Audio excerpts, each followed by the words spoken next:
मन यदि पवित्र नहीं है, मन में किसी के प्रति राग है, किसी के प्रति द्वेष है, तो ये क्या है? मन की अपवित्रता।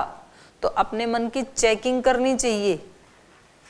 परिवार वालों के प्रति कितना राग बचा हुआ है, घर में कोई छोटा सा बीमारी हुई और ये व्यक्ति ना जी मेरे को तो घर जाने दो, ये क्या है? घर के प्रति राग, इसको राग कहते हैं। हैं ना?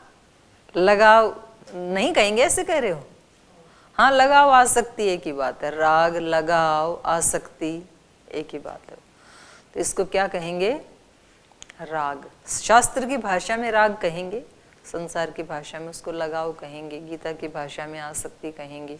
तो ये मन की क्या है? अपवित्रता है, ये मलिनता है, ये मन प्रसाद नहीं है, ये मन की निर्मलता नहीं है। मन की निर्मलता क्या है?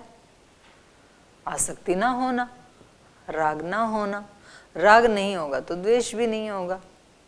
तो इसका ये अभिप्राय नहीं है कि भाई कहीं कुछ कोई बीमार हो गया, कोई घटना हो गई, ठीक है, एक बार उनसे बात कर लो, उनको समझा दो, छुट्टी। अब ये थोड़ी है कि उसको लेके आप 3 दिन तक बैठे हो, कमरे में पड़े हो बांध के सर।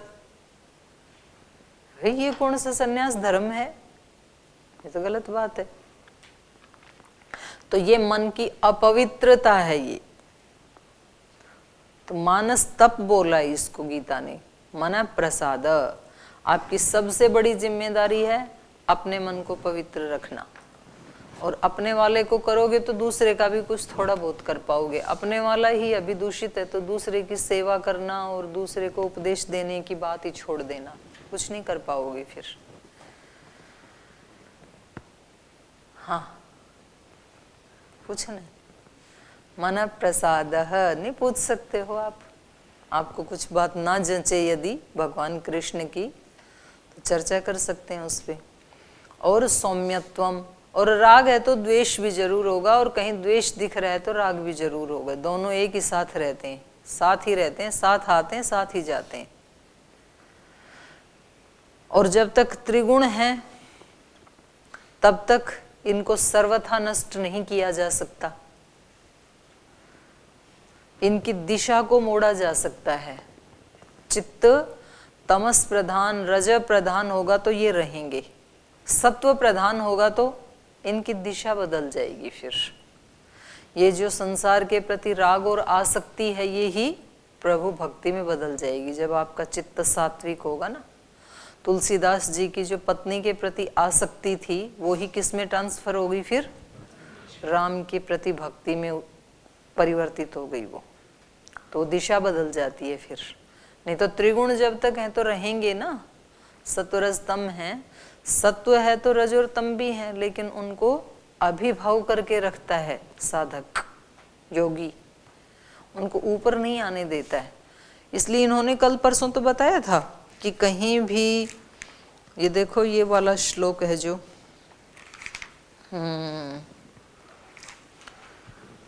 वो बताया था ना, तीनों लोक में कोई ऐसी जगह नहीं है,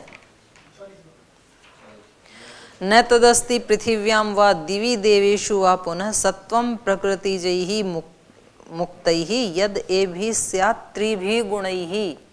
कोई जगह ही ऐसी नहीं है, ये पृथ्वी लोक में भी, द्युलोक में भी, देवों में भी, कहीं भी जो इस त्रिगुण से मुक्त हो। ये सारा का सारा ब्रह्मांड जो है ये त्रिगुण का ही विस्तार है, तो इससे मुक्त नहीं हुआ जा सकता। वो तो अपवाद रूप में कुछ आत्माएं हैं जो मुक्त होकर के और गुणातीत हो जाती हैं। तो धरती पे रहते हुए तो मतलब ये कल्पना करना ही व्यर्थ है। त्रिगुणातीत पृथ्वी में रह रहे हैं, शरीर में रह रहे हैं, तो त्रिगुण के साथ हैं ही ना हम। शरीर अपने आप में ही क्या है? त्रिगुणात्मक है। पंचभूत जो है वो त्रिगुण का ही विकार है। तो इसमें हम कर क्या सकते हैं? फिर हम ये कर सकते हैं, सत्व को प्रधान बना सकते हैं, ये हमारे हाथ में है। रजोगुण और तमोगुण को थोड़ा अभिभव करके रख सकते हैं, दबा के रख सकते हैं, ताकि वो कुछ हमारा अनिष्ट ना करें, ये हम कर सकते हैं।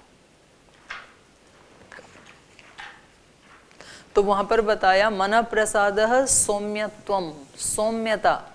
ये मन प्रसाद, मन की प्रसन्नता, ये सौम्यता, ये साधक को वर्षों तक एक एक क्षण करके इनका अभ्यास करना होता है। ऐसे अचानक से कहीं उतर के नहीं आती है कि भाई इसके चित्त में चलो अब सौम्यता को रख दिया। ऐसे जैसे आप बैटरी में सेल डाल देते हैं ना, सेल डाल दिया अब आराम से चलती रहेगी, तो ऐसे कोई सौम्यता का सेल फिट कर दें ब्रेन में या हृदय में, या मन की प्रसन्नता का, निर्मलता की कोई बैटरी लगा दें, ऐसे नहीं होता। एक एक पल उस सौम्यता को उतारना होता है। एक एक पल व्यक्ति टेंशन को उतारता है। कुछ भी काम करता है ना, और उसके अंदर से जो नर्व्स हैं वो खींची ही रहती हैं, इसलिए जब उसको ध्यान में बिठाते हैं तो उसको निर्देश दिया जाता है, रिलैक्स, अब आप अपने माथे को ढीला छोड़ दीजिए, अब आँखों की पुतलियों को भी आप ढीला छोड़ दीजिए, शांत शांत, रिलैक्स रिलैक्स, ऐसे निर्देश दिया जाता है, तब वो थोड़ा सा ढीला छोड़ता है, नहीं तो ऐसे ही तना ही रहता है उसका। तो हर काम करते हुए व्यक्ति तनाव को उतारता है, और योगी क्या करता है, हर कर्म करते हुए सौम्यता को उतारता है, उस सौम्यता को आकर्षित करने का अभ्यास करता है। ये चिंता तनाव को आकर्षित करने का अभ्यास करता है संसारी व्यक्ति। और संसारी व्यक्ति कोई भी हो सकता है, मैं फिर बता रही हूँ, सफेद कपड़ों में भी संसारी हो सकते हैं, लाल वाले में भी संसारी हो सकते हैं, और सिविल कपड़ों में भी योगी हो सकते हैं। सब प्रकार की आत्माएं सब जगह उपलब्ध होती हैं। तो ये ज़्यादा मतलब ये घमंड नहीं करना कि हम यहाँ हो गए तो हम तो योगी ही हैं सारे। वहाँ भी कोई योगी हो सकता है, यहाँ भी कोई भोगी हो सकता है।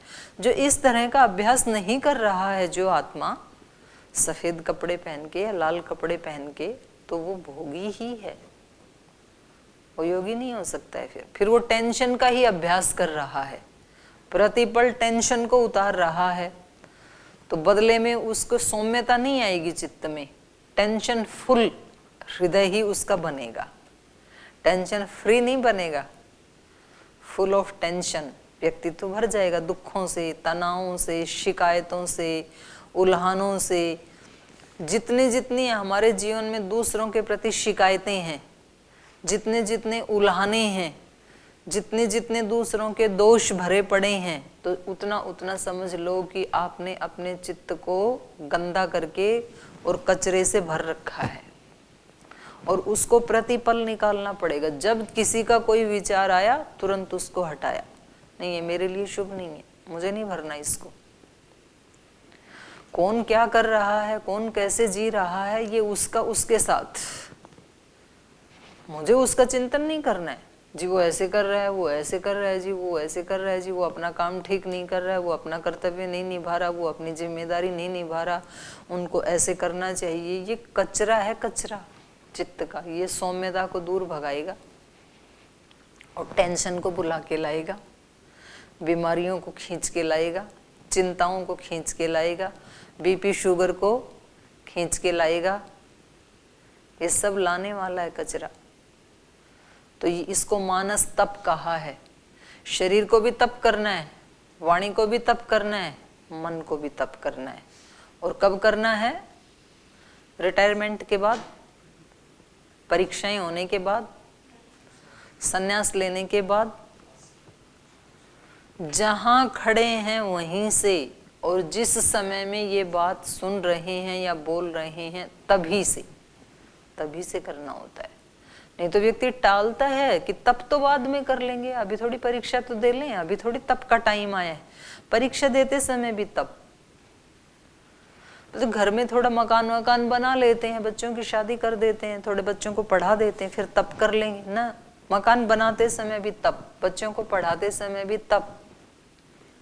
और ये ही तप है तीन। शरीर को भी तप करने दो, मन को भी तप करने दो, वाणी को भी तप करने दो। और सुबह ही तय कर लो उठते ही कि आज का जीवन तो मिल गया ना, कल का मिले ना मिले, आज क्या क्या करना है। शरीर से तप, वाणी से तप, मन से तप, प्रतिपल आज के दिन में।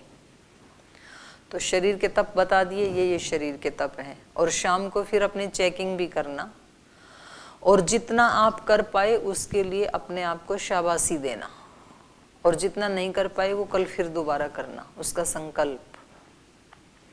उसका रोना नहीं रोना है कि जी मेरे से नहीं हो पाएगा, मैंने तो सोचा तो था, ऐसे हो गया, कई बार सोचा तो एक बार और करना ही पड़ेगा तेरे को। ऐसे कहने से पीछे थोड़ी छूटेगा कि जी मेरे से तो होता ही नहीं है, क्या करूं। तो ये मन का तप है, मना प्रसादः। जब भी मन परेशान हो तुरंत अपने मन को निर्देश दो, ठीक हो जाओ, मेरी सबसे बड़ी जिम्मेदारी है तेरे को ठीक रखना। चाहे सारी धरती के ऊपर प्रलय हो गई कोई बात नहीं है, पर तेरे को तब भी खुश रहना है। ये तप करना पड़ता है, नहीं तो मन तो तुरंत हड़ताल कर देता है। ऐसे हो गया अब मैं खुश कैसे रहूं, अब तो मेरा रोना बनता ही है। तेरे रोने से वो ठीक हो जाएगा जो हो गया। अपने मन को निर्देश दो, ऑटो सजेशन दो। तो मन का तप मन प्रसाद है, सौम्यत्वम, कहीं भी तनाव ना हो। ये तो मेरी पहली जिम्मेदारी है, बाकी के सारे काम बाद के। ऐसा अपने आप को बनाते हुए सारे काम मुझे करने हैं। मन में प्रसन्नता रखते हुए, ऐसा नहीं है कि गीता के श्लोक याद हो जाएंगे जी तब मैं खुश होऊंगा, तब मैं प्रसन्न होऊंगा ना। पहले खुश होके फिर गीता के श्लोक याद करो। प्रसन्नता पहले। बोल जी परीक्षा में अच्छे नंबर आ जाएंगे तब खुश होऊंगा, नहीं, पहले खुश हो बाद में अच्छे नंबर लो, खुश हो करके। तो इसलिए इसको मानस तप कहा गीता ने, मन प्रसाद। सबसे बड़ी जिम्मेदारी, और ये केवल ये एक जिम्मेदारी अगर हर व्यक्ति निभा दे अपने प्रति, दूसरों के प्रति नहीं, अपने अपने मन की गारंटी लेके, अपने मन को ठीक करना मेरा कर्तव्य है, ये जिम्मेदारी लेके यदि हर व्यक्ति ईमानदारी से और जिम्मेदारी से और समझदारी से जुट जाए यदि, तो इस धरती के ऊपर कोई दुखी व्यक्ति मिलेगा? कोई भी नहीं मिलेगा, क्योंकि सब ने अपने अपने मन को क्या कर लिया? शांत कर लिया, प्रसन्न कर लिया, सौम्य बना लिया। फिर धरती पे कोई अपराध मिलेगा? कोई नहीं मिलेगा। किसी गुरु की जरूरत नहीं है, किसी पुलिस फोर्स की जरूरत नहीं है। तो व्यक्ति लेकिन क्या कहता है, बोले मेरा तो मैं बाद में देख लूंगा, पहले दूसरों का सुधार कर देता हूं। तो दूसरे का तो तभी कर पाएगा जब पहले अपने वाला करेगा। तो पहले जिम्मेदारी तो अपनी है ना, तो उसकी तरफ ध्यान जाता नहीं है व्यक्ति का। लेकिन ये जो योगी है ये कहता है कि दूसरे का ना भी हो तो भी मेरे ऊपर कोई ज्यादा पाप नहीं लगेगा, पर मेरे वाले को ठीक नहीं किया तो मैं जरूर पापी दोषी बन जाऊंगा, क्योंकि मुझे ये शरीर मिला था और मैंने ठीक किया ही नहीं। तो इसलिए मानस तप कहा, मन प्रसाद है, सौम्यत्वम। आगे क्या है? मौनम आत्मविनिग्रह। मौन, अंदर का मौन, क्योंकि अगर बाहर वाणी का मौन होता तो वाणी वाले तप में गिनते। तो यहाँ क्यों गिना मानस में? मानस में इसलिए मन बड़बड़ाता रहता है, मन कुछ ना कुछ बोलता रहता है। कई बार बड़े कोई बात बताते हैं तो उनके सामने तो बोल नहीं पाते, लेकिन अंदर अंदर से बड़बड़ाते रहते हैं। तो ये क्या है? ये मन की अतपस्या है, और वहां मन को चुप कर देना ये मन का तप है। मौनम आत्मविनिग्रह। आत्मविनिग्रह मतलब जब मन को जहां लगाना चाहे वहां लग जाए और जहां से हटाना चाहे वहां से हट जाए। अभी तो उल्टा हो रखा है, जहां लगाना चाहते हैं उसमें लगता नहीं है। लगाना चाहते हैं ध्यान में, भजन में, प्रभु चिंतन में, प्रभु भजन में, साधन में, उसमें तो लगता नहीं है। और हटाना चाहते हैं संसार से, संबंधों से, रिश्तेदारों से, घर परिवार से, वहां लगा रहता है, वहां से हटता नहीं है। उल्टा हो गया। तो मन का तप क्या है? आत्मविनिग्रह क्या है? जहां लगाना चाहे वहां लग जाए, जहां से हटाना चाहे वहां से हट जाए। जब बोला कि अब ध्यान करना है तब और कोई चीज बीच में ना आई, और जब बोला कि अब उनका चिंतन नहीं करना है तो वो चिंतन ना आई। इसको आत्मविनिग्रह कहेंगे। और ये सारे अभ्यास मैं हर वाक्य के बाद बोल रही हूं कि प्रतिपल करना पड़ता है। नहीं तो हम सुबह शाम करते हैं केवल 1-1 घंटा, और उस 1 घंटे में भी हम केवल शरीर को बिठा देते हैं, मन को तब भी फ्री छोड़ देते हैं, तब नहीं बात बनेगी। ये तो हर काम करते हुए ये तीनों तप करने पड़ेंगे, और हर काम करते हुए यदि हमने इनका अभ्यास किया, शम दम तप, तो फिर एक समय के बाद ये क्या हो जाएंगे, स्वाभाविक। फिर कुछ भी हो जाओ फिर फर्क नहीं पड़ेगा। आपको क्या लगता है कि श्री राम के सामने राज्याभिषेक होना था और फिर तुरंत वन जाने का समाचार मिला और उन्होंने कोई प्रतिक्रिया ना दी, तो ये क्या एक ही दिन में हो गया क्या? श्री राम का स्वभाव ये एक ही दिन में अचानक बन गया ऐसा नहीं, पता नहीं उससे पहले कितने जन्मों में साधना की होगी, और उस वर्तमान जन्म में भी बचपन से लेके और उस दिन तक गुरुकुल में रहते हुए कितना अपने मन को साधा होगा, तब वो अभिव्यक्त हो गया। जैसे जीवन में वो सिचुएशन आई तो वो मन का तप, शरीर का तप, वाणी का तप अभिव्यक्त हो गया, तब लोगों ने जाना। आप जब तप कर रहे हो ना, तब कोई भी नहीं जान पाएगा, किसको क्या पता आपके मन में क्या चल रहा है, आप कितना अपने मन को साध रहे हैं, आप कितना अपनी इंद्रियों को साध रहे हैं, आप कितना अपने शरीर को साध रहे हैं, ये दूसरे को क्या पता। आप देव द्विज गुरु प्राज्य का पूजन करते हुए कितना उनके प्रति श्रद्धा का, आदर का भाव रख रहे हैं, ये दूसरे को नहीं पता लगेगा। लेकिन किसी दिन ऐसी परिस्थिति आएगी जीवन में कि जब वो आपका अभिव्यक्त हो जाएगा,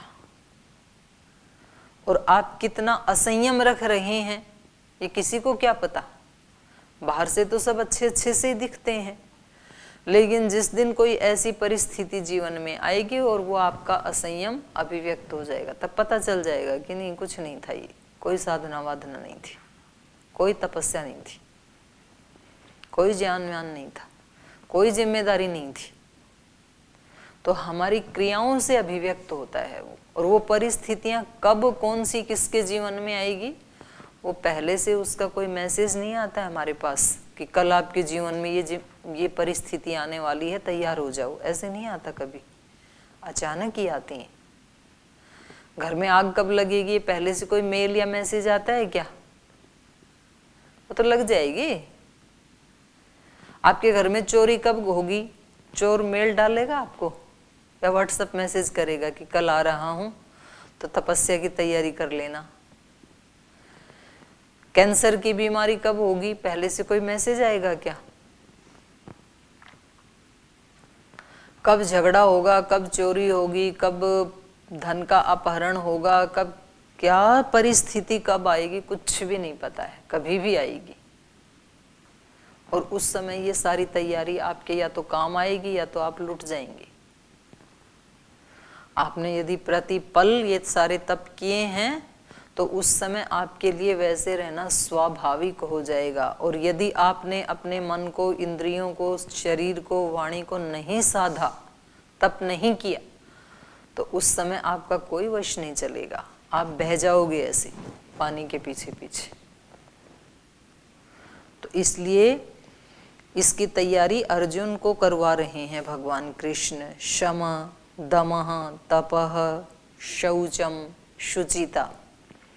तो ये शौचम वहाँ भी आ गया, मन प्रसाद, और शारीरिक तप में भी आ गया। शौचम आर्जवम, ये यहाँ पर भी आ गया, शौचम भी आ गया, आर्जवम भी आ गया, बीच में शांति भी आ गया। शौचम शांति ही, आर्जवम एव। शांति का मतलब है, नहीं शांति नहीं है यहाँ, क्षांति। क्षांति मतलब सहिष्णुता।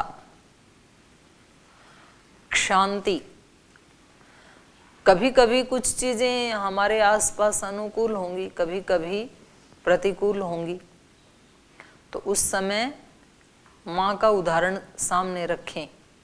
अब माँ के सामने बच्चे क्या क्या करते हैं, लेकिन तो भी वो क्या रहती है, सहिष्णु बन के रहती है, सह लेती है उनका, अपने बच्चों का। तो ये योगी के अंदर ये वाला गुण साधना करने से आता है और फिर एक समय ये हो जाता है स्वाभाविक, क्योंकि उसने सोच लिया कि सारी चीजें मेरे अनुकूल तो होने वाली हैं नहीं, तो कभी कुछ प्रतिकूल भी होगा, कभी अपमान भी होगा, कभी हानि भी होगी, कभी लाभ भी होगा, सब होगा यहाँ तो इसलिए शांति इसके लिए क्या होती है, स्वभावजम, स्वाभाविक, ब्राह्मण के लिए। इसी को ब्राह्मण कहा है यहाँ, जिसके अंदर ये गुण है ना वो ही ब्राह्मण है। किसी कुल विशेष में पैदा हो गया और फिर वो कहे कि मैं तो ब्राह्मण हूं, मेरा सर्टिफिकेट देखो, मेरा पीछे का कुल खानदान देखो, और ये वाले हैं नहीं उसके अंदर, तो गीता की दृष्टि में वो ब्राह्मण नहीं है फिर। और किसी भी नीचे कुल में पैदा होकर के यदि ये गुण उस व्यक्ति में हैं तो वो उस ब्राह्मण से 1000 गुना ज्यादा अच्छा है। जो भगवान का भक्त है, जिसमें शम है, दम है, तप है, शुचिता है, क्षांति है, सहिष्णुता है, ऋजुता है, ये गुण जिस व्यक्ति में हैं वो उस जन्मना ब्राह्मण से 1000 गुना बड़ा ब्राह्मण है, 1000 गुना अच्छा है वो। ज्ञानम विज्ञानम आस्तिक्यम, ज्ञान मतलब क्या करना है क्या नहीं करना है। पीछे आया था ना सात्विक ज्ञान, जिस बुद्धि को ये पता है क्या करना है क्या नहीं करना है। धृत्या धारयते मन प्राण इंद्रिय क्रिया योगेन अव्यभिचारिण्या धृति सा पार्थ सात्विकी। तो ये जिसको पता है, और ज्ञान के बारे में क्या बताया था, 3 प्रकार के ज्ञान जो बताए थे, उसमें सात्विक ज्ञान क्या बताया था, ये है देखो, ज्ञानम कर्म च कर्ता च त्रिविधैव गुणभेदतः प्रोच्यते गुणसंख्याने यथावत् शृणोतान्यपि सर्वभूतेषु येन एकं भावम् अव्ययम् ईक्षते अविभक्तम विभक्तेषु तज्ज्ञानम विद्धि सात्विकम। 20 नंबर का जो श्लोक है। तो ये तो हो गया ज्ञान। और विज्ञान किसको कहते हैं, विज्ञान मतलब विशेष ज्ञान। विशेष ज्ञान मतलब एक तो ज्ञान होता है हमारी अभी जो वर्तमान बुद्धि है, कॉन्शियस माइंड है, इससे चीज़ों का ज्ञान होता है, ये करने योग्य है, ये न करने योग्य है। तो इसमें समाज की व्यवस्था, राष्ट्र की व्यवस्था, धर्मशास्त्रों की व्यवस्था वो हमें बताती है, ये ठीक है ये गलत है, तो इसको कहेंगे ज्ञान। जो ठीक है उसको करना, जो ठीक नहीं है उसको ना करना। तो ये तीनों विधान हमें बताएंगे। देश का संविधान हमें बताएगा क्या करना है क्या नहीं करना, धर्मशास्त्र का विधान हमें बताएगा ये करना है ये नहीं करना है, और किसी भी समाज में हम रहते हैं उस समाज का भी अपना एक विधान होता है। तो समाज के विधान अलग अलग समाज में अलग अलग होते हैं। राष्ट्र का एक ही जैसा होता है और धर्म का भी एक ही जैसा होता है, लेकिन फिर भी उसको अलग अलग मत पंथ संप्रदाय में अलग अलग शब्दों से कह दिया जाता है। तो ये सारा हो गया ज्ञान। और विज्ञान एक ही होता है, विशेष ज्ञान, अर्थात उसका तत्व ज्ञान ऐसे कहेंगे। ज्ञानम विज्ञानम आस्तिक्यम। आस्तिक्यम मतलब अपने से ऊपर किसी एक सत्ता को स्वीकार करना। अब उसको याद नहीं करना पड़ता है बार बार, जैसे आपको यहाँ याद करना पड़ता है क्या कि स्वामी जी हमारे गुरु हैं, हमारे आदर्श हैं, हमारे श्रेष्ठ हैं, ऐसे रटना पड़ता है क्या? नहीं, रहता ही है ना मन में, बिना याद किए भी रहता है ना, स्वाभाविक ही रहता है। तो ऐसे ईश्वर के प्रति इस व्यक्ति के मन में स्वाभाविक ही रहता है आस्तिक्य, और उसको स्वाभाविक सोच करके वो कोई भी गलत कार्य करता नहीं है। उसको हमेशा ये अनुभूति रहती है कि ईश्वर मेरे सब कर्मों को देख रहा है, जान रहा है, मैं बोल रहा हूँ उसको सुन रहा है, मेरी भावनाओं को भी देख रहा है। तो यही आस्तिक्य है। ज्ञानम विज्ञानम आस्तिक्यम ब्रह्म कर्म स्वभावजम। ये ब्राह्मण के कर्म हैं, और ये कर्म कैसे हैं? स्वभावजम, स्वाभाविक हैं, होते हैं उससे अनायास, क्योंकि उसने अपना व्यक्तित्व ही ऐसा बना लिया है। तो जिसको ब्राह्मण बनना है तो उसको इन कर्मों का अभ्यास करना चाहिए।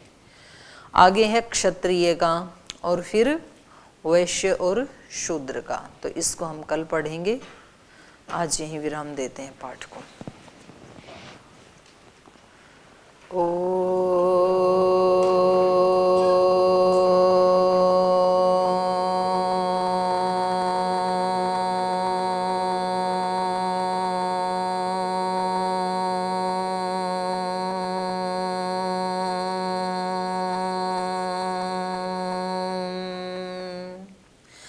शांति शांति शांति।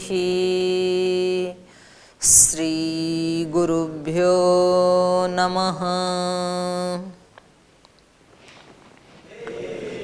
हृदयेश्वर हे सर्वेश्वर, हे प्राणेश्वर, हे परमेश्वर, हे हृदयेश्वर, हे सर्वेश्वर, हे प्राणेश्वर, हे परमेश्वर, हे समर्थ, हे करुणा सिंधो, हे समर्थ, हे करुणा सिंधो, विनती स्वीकार करो, विनती स्वीकार करो। भूल दिखाकर उसे मिटाकर, भूल दिखाकर उसे मिटाकर, अपना प्रेम प्रदान करो, अपना प्रेम प्रदान करो। पीर हरो हरि, पीर हरो, पीर हरो हरि, पीर हरो, पीर हरो हरि, पीर हरो, पीर हरो हरि, पीर हरो। हे हृदयेश्वर, हे सर्वेश्वर, हे प्राणेश्वर, हे परमेश्वर, हे प्राणेश्वर, हे परमेश्वर, हे प्राणेश्वर, हे परमेश्वर। ओम श्री गुरुभ्यो नमः।